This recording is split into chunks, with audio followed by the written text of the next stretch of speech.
Hello friends, कैसे हैं आप सभी। स्वागत है आपका एक बार फिर से हमारे यूट्यूब चैनल ड्रीम आईएएस पे। आज है 25 फरवरी और आज फिर से एक बार फिर से आज डिस्कस करेंगे उन इम्पोर्टेंट क्वेश्चनों का जो आपके एग्जाम के दृष्टिकोण से बहुत ही इम्पोर्टेंट होता है। तो चलिए बिना टाइम वेस्ट किए आज डिस्कस करते हैं और देखते हैं कितने प्रश्न एग्जाम के दृष्टिकोण से इम्पोर्टेंट होता है।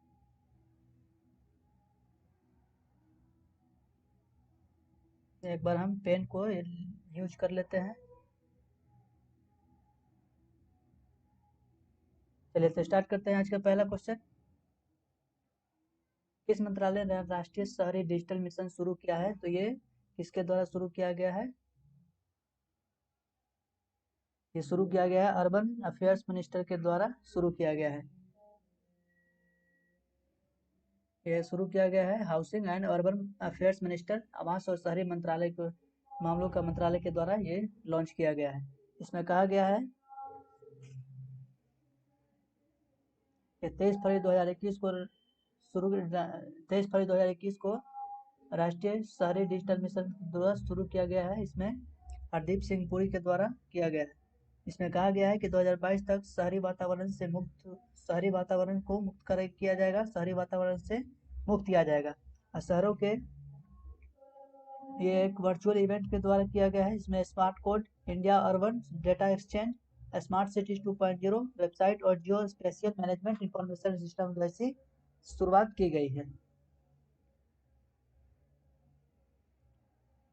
राष्ट्रीय शहरी डिजिटल मिशन के बारे में about national urban digital mission. इसमें यह मिशन देश के सभी शहरों के लिए एक डिजिटल बुनियादी ढांचा तैयार करने के लिए शुरू किया गया है। डिजिटल बुनियादी ढांचा तैयार करने में मदद करेगा, जिसका उपयोग आवास और शहरी मंत्रालय मामलों के मंत्रालय की कई डिजिटल पहलों को समेकित करने और पार करने के लिए किया जा सकता है। हाल ही में 18 राज्यों में 50 स्फूर्ति समूहों की का उद्घाटन किया गया है। हाल ही में 18 राज्यों में 50 स्फूर्ति समूहों का उद्घाटन किया गया है। किसके द्वारा किया गया है? ये किया गया है नितिन गडकरी के द्वारा।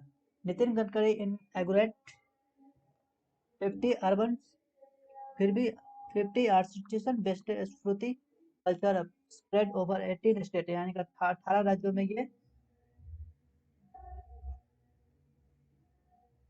शुरू किया गया है। इसमें कहा गया है कि जो हाथ से बनाने वाले हैंडीक्राफ्ट्स होते हैं उनके लिए इंडस्ट्रीज लगाया जाएगा। इसमें इसमें खादी से बना होगा, कॉटन होगा, हैंडीक्राफ्ट होगा, हैंडलूम्स होगा, पोएट्री, कारपेट, वीविंग, बम्बू से बनाने वाले जो सामान होते हैं, इसके थ्रू ये सब चीज़ों को बढ़ावा दिया जाएगा। इसमें इसमें आंध्र प्रदेश, अरुणाचल प्रदेश, असम, छत्तीसगढ़, गुजरात, हरियाणा, झारखंड, कर्नाटक, केरला, मध्य प्रदेश, महाराष्ट्र, मणिपुर, नागालैंड, उड़ीसा, राजस्थान, तमिलनाडु और उत्तर प्रदेश के साथ साथ पश्चिम बंगाल में इसकी शुरुआत की गई है। स्फूर्ति का हम देख लेते हैं थोड़ा। तो ये है scheme of scheme of fund for regeneration of traditional industries. इसमें कहा गया है कि जो भी हाथ से बनाने वाले सामान होते हैं उसके लिए इंडस्ट्रीज पर लगाया जाएगा, उनके लिए इंडस्ट्री स्थापित किया जाएगा और उसमें सुविधा दिया जाएगा, यानी कि जो बनाने के सामान में जो भी कारीगर को लगता है उसको मुहैया कराया जाएगा। ये एमएसएमई मंत्रालय के द्वारा के अंतर्गत आता है। स्फूर्ति के देखें तो ये मिनिस्ट्री ऑफ एमएसएमई लॉन्च के द्वारा किया गया है। 2005 इसकी शुरुआत 2005 में इसकी शुरुआत की गई थी। खादी एंड विलेज इंडस्ट्रीज के अंतर्गत ये आता है। खादी और उद्योग आयोग क्लस्टर विकास को बढ़ावा देने के लिए एक नोडल एजेंसी है। गुजरात केंद्रीय विश्वविद्यालय के तीसरे दीक्षांत समारोह में किसने भाग लिया है? तो ये रामनाथ कोविंद ने भाग लिया इसमें। राष्ट्रपति president Ramnath Kovind attends to third convocation ceremony of central university of Gujarat. इसमें कहा गया है कि 2047 तक बेस्ट कंट्री बना देंगे जिसमें छात्रों स्टूडेंट्स के लिए। 2047 में हमारा देश एक ऐतिहासिक शताब्दी वर्ष मनाएगा। इसमें इसी को देखते हुए 2047 का कहा गया है कि भारत दुनिया का सर्वश्रेष्ठ देश बनाने की शपथ लेता है। राज्यपाल आचार्य देवव्रत, केंद्रीय शिक्षा मंत्री रमेश पोखरियाल और गुजरात के उप मुख्यमंत्री नितिन पटेल इसमें उपस्थित है।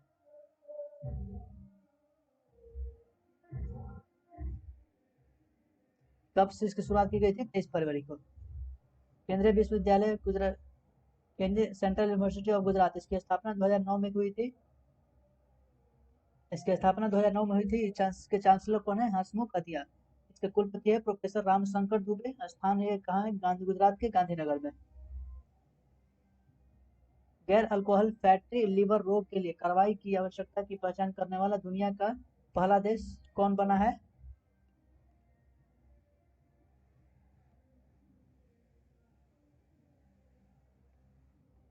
दुनिया का पहला देश भारत बन गया है। India become first country in world to identify need for action for non alcoholic fatty liver disease.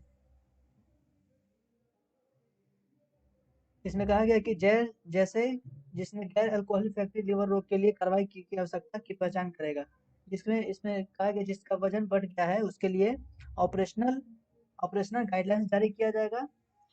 जैसे कि लिवर का फूल जाना अल्कोहलिक लोगों एवं नॉन अल्कोहलिक लोगों में होता है। ये इसमें लिवर इसमें फूल जाता है।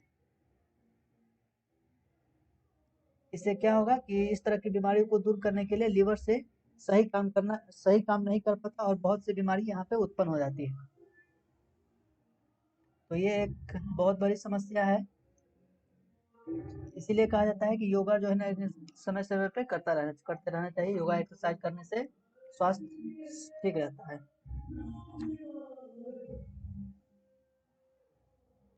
भारत दुनिया का पहला देश बना है जिसने गैर अल्कोहलिक फैटी लिवर को नियंत्रित करने के लिए इसके पहचान की जाएगी। ये केंद्रीय स्वास्थ्य और परिवार कल्याण मंत्रालय डॉक्टर हर्षवर्धन ने गैर अल्कोहलिक फैटी लिवर को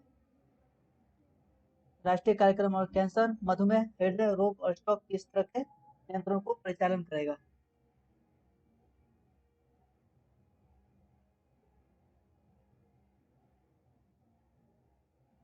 गैर अल्कोहल फैटी लिवर रोग ये एक असामान्य स्थिति है जहां वायरल हेपेटाइटिस, शराब के उपयोग और दवाओं सहित फैटी लिवर के माध्यम से कई कारणों की उपस्थिति में ये वसा में जमा हो जाता है, यकृत की वसा में जमा हो जाता है। ये एक गंभीर स्वास्थ्य चिंता है क्योंकि यह यकृत की असमानताओं के एक स्पेक्ट्रम को घेरता है, यानी कि ये दिल को धड़कने से बंद कर देता है और एक हार्ट अटैक आने का बहुत बड़ा रीजन हो जाता है। इसका निवारक क्या है? इसके उपाय क्या है? तो इसमें सरकार के द्वारा निम्नलिखित उपाय किए जा रहे हैं, जैसे कि व्यवहार और जीवन शैली में बदलाव किया जाएगा। जैसे कि अभी हम बताएं कि योग और एक्सरसाइज हमेशा समय समय पे करते रहना चाहिए। NAFLD को रोकने और निदान का उपचार के लिए स्वास्थ्य सेवा के विभिन्न स्तरों का क्षमता का निर्माण किया जाएगा। क्वेश्चन नंबर 5, भारतीय सरकार और विश्व बैंक ने किस राज्य में शिक्षा की गुणवत्ता में सुधार के लिए किस परियोजना पर हस्ताक्षर किया है? तो किस परियोजना पर हस्ताक्षर किया गया है? वर्ल्ड बैंक के द्वारा। नागालैंड नागालैंड के साथ समझौता किया गया।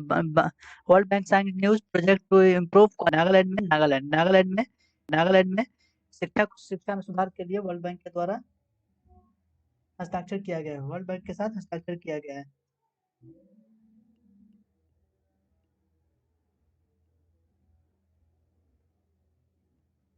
नागालैंड शिक्षा की गुणवत्ता में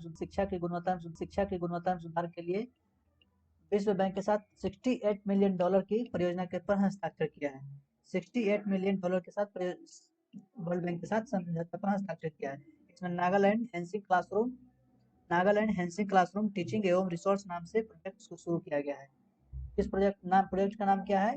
हैंसिंग क्लासरूम टीचिंग एंड रिसोर्स, जिसका इस प्रोजेक्ट का नाम है।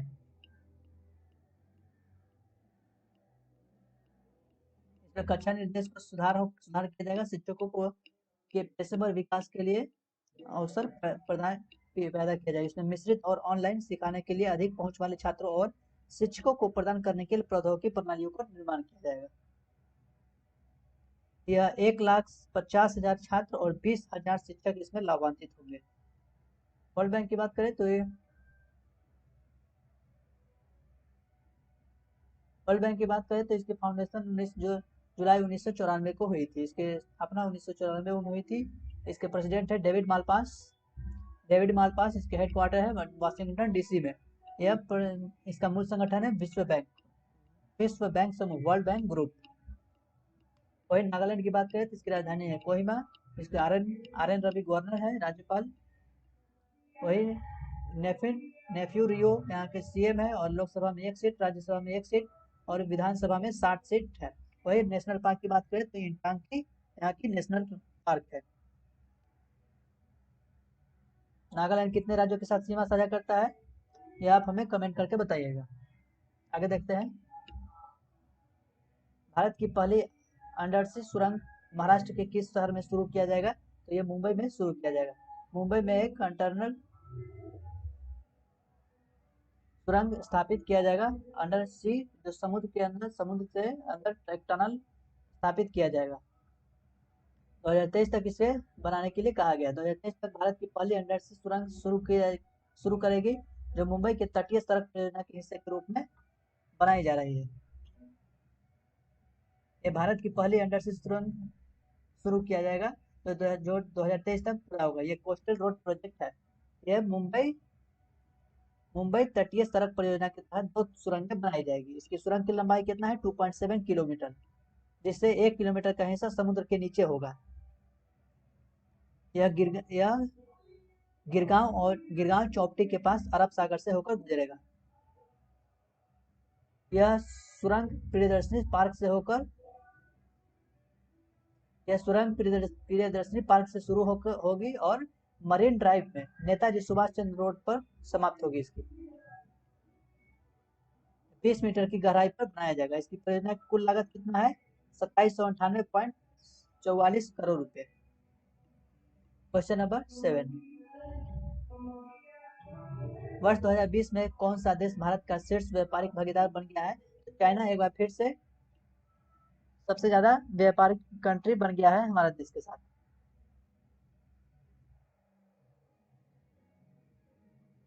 2019 की बात करें तो इसमें अमेरिका सबसे 1 नंबर पे था, 2 नंबर पे चाइना, और तीसरे नंबर पे यूएसए था, तीसरे नंबर पे यूएई था।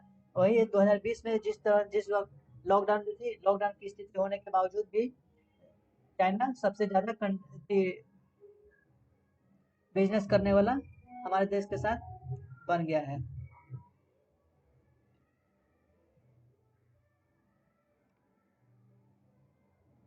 दो 2020 में हमने बहुत सारे बाइकआउट किए, चाइना के सामान को बाइकआउट करने के बावजूद भी यह टॉप ट्रेड बनकर उभरा है। ये लगभग 58.7 बिलियन डॉलर का आयात किया है, जो कि यूएस और यूएई के कुल आयात से ज्यादा है।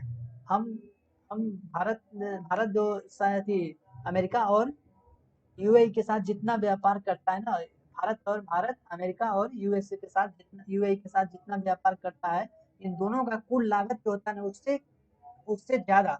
उससे ज्यादा हमने चाइना के साथ व्यापार किया है। 58.7 बिलियन डॉलर आयात किया है।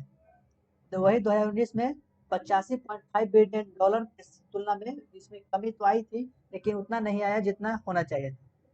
2020 में दोनों देशों के बीच व्यापार में 77.7 बिलियन डॉलर था। भारत अभी भी चीन से भारी मशीनरों, दूरसंचार, इलेक्ट्रॉनिक मशीनों पर आयात पर निर्भर है। चीन की बात करें तो इसकी राजधानी बीजिंग है, युआन करेंसी है, राष्ट्रपति शी जिनपिंग और करेंट एशियन कंट्री है। पश्चिम प्रशांत महासागर में यह स्थित है। हाल ही में किसने एक पुस्तक राष्ट्र प्रथम 82 वर्षों की स्वर्णिम गाथा जारी किया है, तो ये किसके द्वारा जारी किया गया है, अमित शाह के द्वारा। Amit Shah release book chronicling CRPF history, यानी कि ये सीआरपीएफ के जो इतिहास के बारे में इसमें बुक में बताया गया है। इस बुक में बताया गया है कि इसमें सीआरपीएफ के जो चुनौतियां होती है, कितनी परेशानियों का सामना करने पड़ता है, किस यात्रा से वो गुजरते हैं, कितनी सफलताओं हैं, कितने बलिदान के बारे में इसमें बताया गया है। 1939 में इसकी स्थापना के बाद सीआरपीएफ के गौरवशाली इतिहास का